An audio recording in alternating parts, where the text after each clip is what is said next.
భారతదేశ రాజకీయ చరిత్రలో అనేక కుంభకోణాలు జరిగాయి. 2G spectrum, Commonwealth Games, Coalgate, Rafale వంటి స్కామ్స్ దేశాన్ని కుదిపేశాయి. కానీ ఢిల్లీ ఎక్సైజ్ పాలసీ కేసు మాత్రం వీటన్నిటిలో కంటే డిఫరెంట్. ఎందుకంటే ఇది దేశ చరిత్రలో బహుశా మొదటి ఫేక్ కరప్షన్ స్కామ్ కేసు. దీనిలో ప్రభుత్వ ఆదాయం పెరిగింది. అవును, ఆరోపణలు వచ్చినప్పుడు ఢిల్లీ ప్రభుత్వ ఎక్సైజ్ రెవెన్యూ భారీగా పెరిగింది. అప్పటి అంచనా ప్రకారం 9,500 కోట్లు అదనపు ఆదాయం వచ్చింది.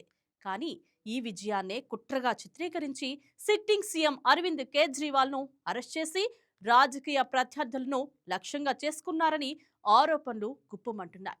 రౌస్ అవెన్యూ కోర్టు జడ్జిమెంట్లో మొత్తం 23 మంది ఆరోపణలు ఎదుర్కొన్న వారిని డిశ్చార్జ్ చేసింది. అంతేకాదు, ఈ కేసు పూర్తిగా discredited in its entirety. Prima facie case కూడా లేదు, గ్రేవ్ సస్పిషన్ కూడా లేదు అని తేల్చింది. సిబిఐ దర్యాప్తు ప్రీ మెడిటేటెడ్ అండ్ కొరియోగ్రాఫ్డ్ అని ఇన్వెస్టిగేటింగ్ ఆఫీసర్పై డిపార్ట్మెంటల్ ఎంక్వైరీకి ఆదేశించింది. ఈ స్టోరీలో మనం కేసు మొత్తం చరిత్రను, ఆరోపణలను, దర్యాప్తు ప్రక్రియను, అరెస్టులను, కోర్టు తీర్పును, రాజకీయ కుట్రల్ని వివరంగా చూద్దాం.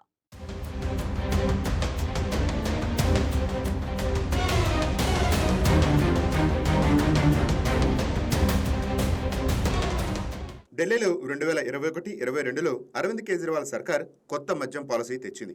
ఈ పాలసీ పేరు ఢిల్లీ ఎక్సైజ్ పాలసీ 2021-22. దీని లక్ష్యం మద్యం బ్లాక్ మార్కెట్ను అరికట్టడం, ప్రభుత్వానికి ఎక్కువ డబ్బు తెచ్చుకోవటం, మధ్యవర్తులను తొలగించటం. పాలసీ అమలైన తర్వాత ప్రభుత్వం రెవెన్యూ భారీగా పెరిగింది. సుమారు 9,500 కోట్లు అదనంగా వచ్చింది. ఇది దేశంలోని అత్యధిక పెరుగుదలలో ఒకటి. కానీ 2022లో ఈ పాలసీపై స్కామ్ అనే ఆరోపణలు వచ్చాయి. కొన్ని ప్రైవేట్ లిక్కర్ కంపెనీలకి అనుకూలంగా పాలసీ మార్చారని, వారి నుంచి లంచంగా 100 కోట్లు తీసుకున్నారని ఆరోపణలు గుప్పుమన్నాయి. ఆ డబ్బు ఆ పార్టీకి, కేజ్రీవాల్, మనీష్ సిసోడియా వంటి నేతల జేబుల్లోకి వెళ్లిందనే వార్తలు వినిపించాయి. ఈ ఆరోపణలతో సిబిఐ, ఈడీ దర్యాప్తులు మొదలయ్యాయి.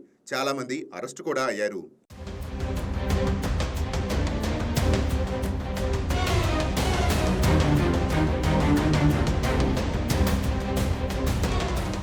నవంబర్ 2021లో ఢిల్లీ ప్రభుత్వం కొత్త ఎక్సైజ్ పాలసీ అమలు చేసింది. పాత పాలసీ ప్రకారం మద్యం అమ్మకాల్లో ప్రభుత్వ భాగస్వామ్యం ఉండేది.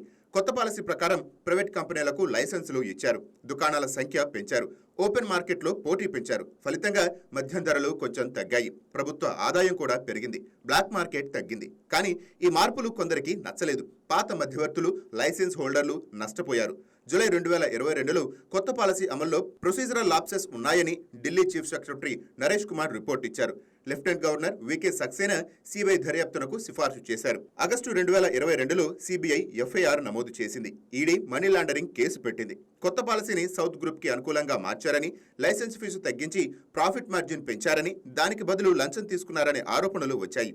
ఫిబ్రవరి 2023లో మనీష్ సిసోడియాని సిబిఐ అరెస్ట్ చేసింది. తర్వాత ఈడీ కూడా అరెస్ట్ చేసింది. 17 నెలలు జైల్లో ఉన్నారు. మార్చి 2023లో విజయ్ నాయర్, అభిషేక్ బోయనపల్లిని ఈడీ అరెస్ట్ చేసింది. అక్టోబర్ 2023లో సంజయ్ సింగ్, మార్చి 2024లో కవిత అరెస్ట్, మార్చి 2024లో అరవింద్ కేజ్రీవాల్ అరెస్ట్ అయ్యారు. ఈడీ అధికారులు 12 మంది సెర్చ్ వారెంట్తో రాత్రి 9 గంటలకు కేజ్రీవాల్ ఇంటికి వచ్చారు. బయట ర్యాపిడ్ యాక్షన్ ఫోర్స్ మోహరించింది. మంత్రులు లోపలికి రాకుండా అడ్డుకున్నారు. ఇది దేశ చరిత్రలో సిట్టింగ్ సీఎం ని అరెస్ట్ చేసిన మొట్టమొదటి సంఘటన.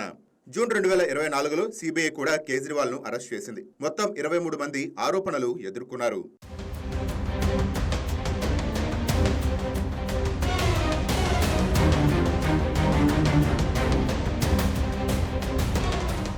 సిబిఐ ఛార్జ్షీట్లు, అప్రూవర్ల స్టేట్మెంట్లు నమోదు చేశారు. వీళ్లు మాట మార్చి ప్రభుత్వానికి సాక్ష్యం ఇచ్చారు. మనీ ట్రయల్స్ రుజువు చేయడానికి పెన్సిల్తో రాసిన లూజు పేపర్లు, హియర్సే ఎవిడెన్స్, సౌత్ గ్రూప్ లో లింకులని ఆరోపణలు వినిపించాయి. కానీ ఆధారాలు బలహీనంగా ఉన్నాయని కోర్టు తర్వాత చెప్పింది. Special judge Jitender Singh Rouse Avenue కోర్టులో 23 మందిని డిశ్చార్జ్ చేస్తున్నట్లు తీర్పు వెల్లడించారు. కేసు పూర్తిగా ముగిసింది. తీర్పు చెబుతూ ఆయన ఈ కేసు మూసివేయడానికి కొన్ని కారణాలు కూడా చెప్పారు. ప్రైమా ఫేసీ కేసు లేదు, గ్రేవ్ సస్పెక్షన్ కూడా లేదు, లంచం ఇచ్చారని, తీసుకున్నారని రుజువులు కూడా లేవు, అప్రూవర్ల స్టేట్మెంట్లు హియర్సే నమ్మదగింది కావు, దర్యాప్తు ప్రిమోడిడేటెడ్ అండ్ కొరియోగ్రాఫ్డ్. సిబిఐ ఇన్వెస్టిగేషన్ ఆఫీసర్పై డిపార్ట్మెంట్లో ఎంక్వైరీకి ఆదేశించారు. పాలసీలో ఏ మార్పు కూడా సౌత్ గ్రూప్ కి అనుకూలంగా జరగలేదు. కేసు జ్యుడిషియల్ స్క్రూటినీకి తట్టుకోలేదు, పూర్తిగా డిస్క్రెడిటెడ్ అయిందని అన్నారు. అంతేకాదు, లిబర్టీ ఒకసారి తీసేస్తే తిరిగి ఇవ్వలేమని, ఈడీ వంటి ఏజెన్సీలు జైలు పాలసీని దుర్వినియోగం చేస్తున్నాయని ఆందోళన వ్యక్తం చేశారు. చేసింది. రౌస్ అవెన్యూ కోర్టు తీర్పుపై సిబిఐ హైకోర్టులో అప్పీలు చేసింది. మార్చి 9న 2026లో ఢిల్లీ హైకోర్టు నోటీసులు ఇచ్చింది. సిబిఐ అప్పీలుపై విచారణ మార్చి 16కి పెట్టింది. హైకోర్టు, ట్రయల్ కోర్టు సిబిఐపై చేసిన బ్యాడ్ రిమార్క్స్ ను స్టే చేసింది. ఈడీ కూడా తమపై రిమార్క్స్ తీసేయాలని హైకోర్టులో పిటిషన్ వేసింది. ట్రయల్ కోర్టు ఆర్డర్ ప్రకారం ఈడీ మనీ లాండరింగ్ కేసు కూడా ప్రభావితం అవుతుంది. కేసు ఇంకా పూర్తిగా ముగియలేదు. హైకోర్టు తీర్పు రావాల్సి ఉంది.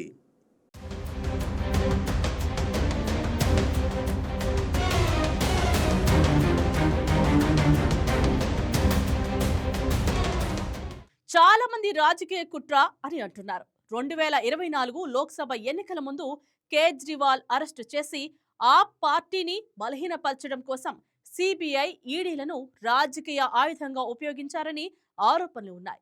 మీడియాలో రోజు కోట్ల రూపాయల స్కామ్ అని ప్రచారం చేయించి బీజేపీ నేతలు ఇది అతిపెద్ద స్కామ్ అని చెప్పారు. కానీ కోర్టు తీర్పు తర్వాత టెక్నికల్ మ్యాటర్ అని మాట మార్చారు. కానీ కోర్టు తీర్పుతో సత్యం బయటపడింది. కేజ్రీవాల్ భావోద్వేగంతో తాను ఇమాందర్, సత్యం గెలిచిందన్నారు.